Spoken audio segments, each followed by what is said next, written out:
साथ इस बुलेटिन की शुरुआत करने जा रहे हैं। दिल्ली के सदर बाजार में 7 जनवरी को एक ब्लास्ट हुआ था और इस ब्लास्ट के मामले में फॉरेंसिक रिपोर्ट के आधार पर दुकान के मालिक को गिरफ्तार कर लिया गया है। इस धमाके में एक शख्स की मौत हो गई थी जबकि 5 लोग बुरी तरह से घायल हुए थे।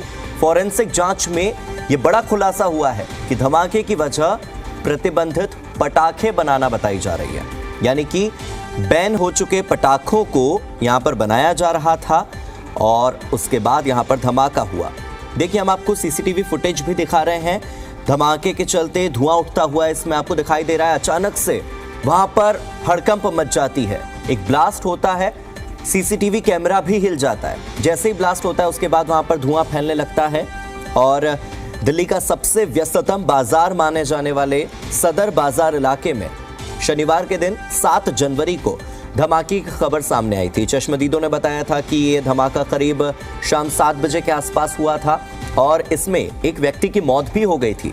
और अब जो बड़ा खुलासा, एक जो बड़ी अपडेट इस पूरे मामले में सामने आई है वो ये कि यहाँ पर प्रतिबंधित पटाखे बनाने का काम हो रहा था और इसी वजह से उन पटाखों में एक ब्लास्ट हुआ। ब्लास्ट के बाद 5 लोग घायल हुए जबकि एक शख्स की मौत हो गई थी। ये वो इलाका है जहां पर देश भर के जो कपड़े होते हैं, खिलौने होते हैं, वो सब सप्लाई होते हैं इस इलाके से।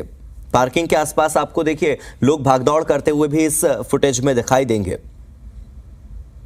ये ब्लास्ट इलाके में बनी नई पार्किंग में एक घर था, वहां पर हुआ था। तो इलाके में एक नई पार्किंग बनाई गई थी, वहीं पर एक घर था जिसमें ब्लास्ट हुआ।